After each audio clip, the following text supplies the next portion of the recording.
Allô tout le monde, j'espère que vous allez bien. Aujourd'hui, on se retrouve avec une nouvelle vidéo dans ma série Parentalité bienveillante. Et aujourd'hui, j'avais envie de parler des humiliations verbales.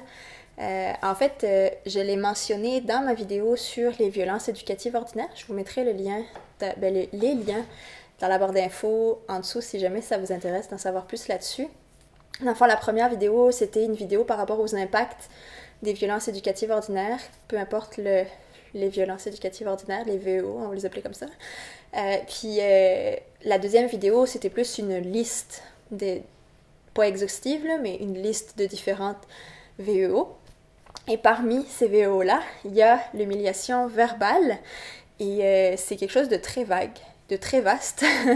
Et du coup, je m'étais dit que ça serait une bonne idée de faire une vidéo plus spécifique là-dessus, avec des exemples, et c'est ça, d'en parler un petit peu plus. Dans le fond, il y a différents types d'humiliation. Il y a des humiliations qu'on va dire sous le coup de la colère, parce qu'on est énervé. Il y a des humiliations qu'on va dire parce qu'on est déçu, des humiliations on va dire pour rire, parce qu'on veut se moquer, et même des humiliations verbales qu'on va dire par affection, et sans être mal intentionné. On va pas penser que c'est une humiliation, que c'est humiliant ce qu'on dit, mais quand on commence à y penser, là, on s'en rend vite compte. Ces mots-là qu'on va dire, puis je m'inclus là-dedans, là, je veux dire, tout le monde, personne n'est parfait, puis il y a tout le monde, ça arrive à tout le monde de sortir quelque chose puis sans réfléchir, puis finalement après on va se dire, mon Dieu, ça n'avait pas d'allure ce que j'ai dit. C'est normal, ben c'est normal. C'est tellement des choses qui sont banalisées autour de nous que on va le dire sans réfléchir, puis finalement après on va s'en rendre compte. Mais ces mots-là, ils ont pas nécessairement une répercussion physique comme peuvent l'avoir la fessée, la gifle ou quoi que ce soit, mais ça va avoir une répercussion psychologique sur l'enfant et sur l'adulte quand on en fait quand la personne est un adulte, et quand c'est dit à un enfant, mais ça va vraiment avoir des répercussions sur le long terme, et des répercussions qui sont parfois pires qu'une fessée. Au final, ces mots-là, ils risquent d'être gravés dans la mémoire de l'enfant, et dans son inconscient, des fois, c'est pas des mots qu'il va se souvenir nécessairement, mais c'est une émotion qui va rester gravée, puis ça va guider ses gestes futurs sans qu'il s'en rende nécessairement compte, puis ça va toujours le suivre dans sa vie d'adulte. Ça va pouvoir... Des fois, il y a des personnes qui vont tomber en dépression plus facilement, et quand on fait la psychanalyse, on se rend compte que finalement, c'est des mots qui ont été dits quand ils étaient enfants, qui ont juste comme créé une chaîne d'événements qui l'ont mené à sa dépression actuelle. On va avoir des problèmes liés à l'alimentation, par exemple, si l'enfant se fait toujours dire qu'il est gros ou qu'il y a des grosses fesses, mais ça peut créer des problèmes, même si c'est dit de manière affectueuse.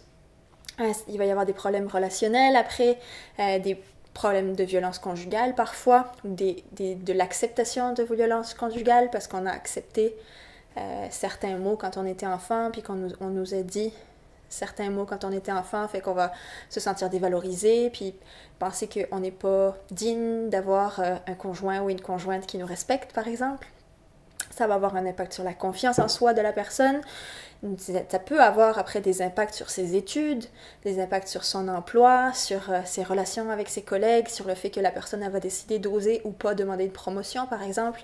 Fait que les mots, là, ça a un impact tellement important sur le développement de l'enfant et de l'adulte.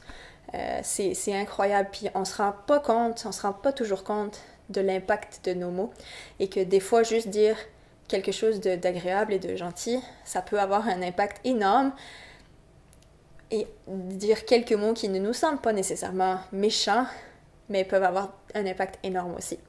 Et pour finir, ça va avoir un impact sur la relation avec son enfant, la relation entre l'enfant et le parent, ou l'adulte si c'est pas son parent. Et j'en parle beaucoup sur ma chaîne, dans les vidéos sur la parentalité bienveillante. La première chose qu'on veut préserver quand on est parent, à mon sens, c'est la relation qu'on a avec notre enfant. Il y a plein de choses qui passent souvent d'abord sous prétexte que on veut le meilleur pour nos enfants, sous prétexte que blablabla.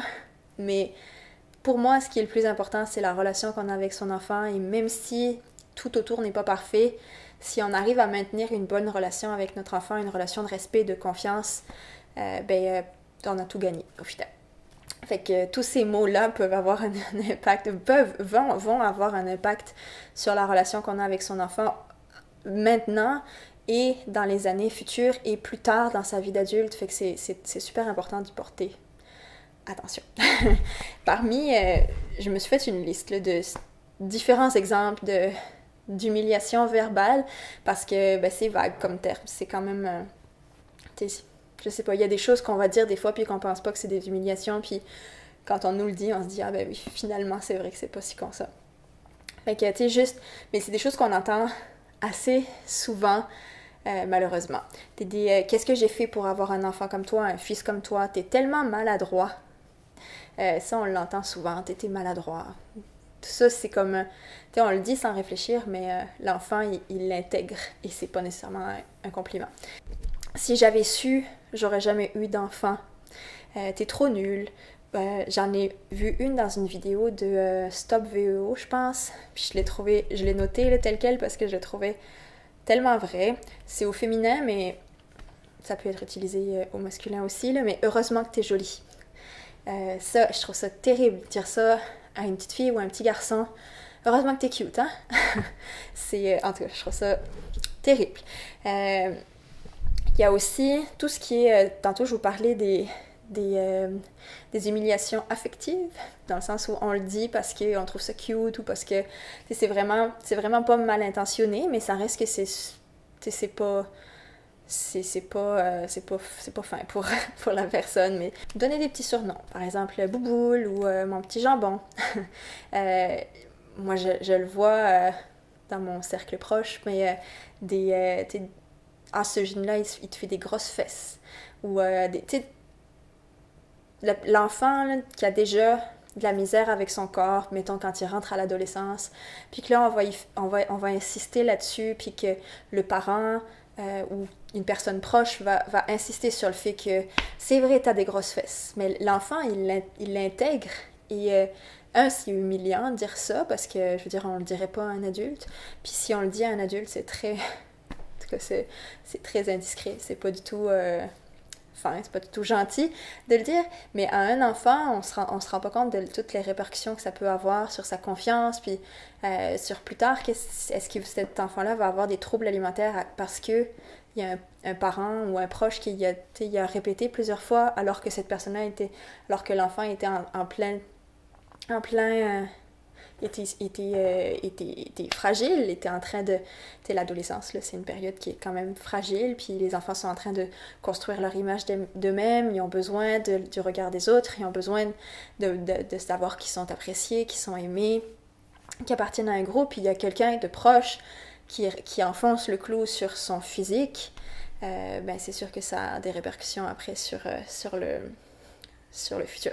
Puis moi, si je prends mon exemple personnel, là, enfant, sans avoir été en surpoids nécessairement, j'en ai eu des réflexions sur mon poids et ça m'a beaucoup suivi. Ça m'a pris, probablement que ça m'a suivi, mettons, sur mes 25 premières années de vie. Ça a pris beaucoup de temps avant que j'arrive à me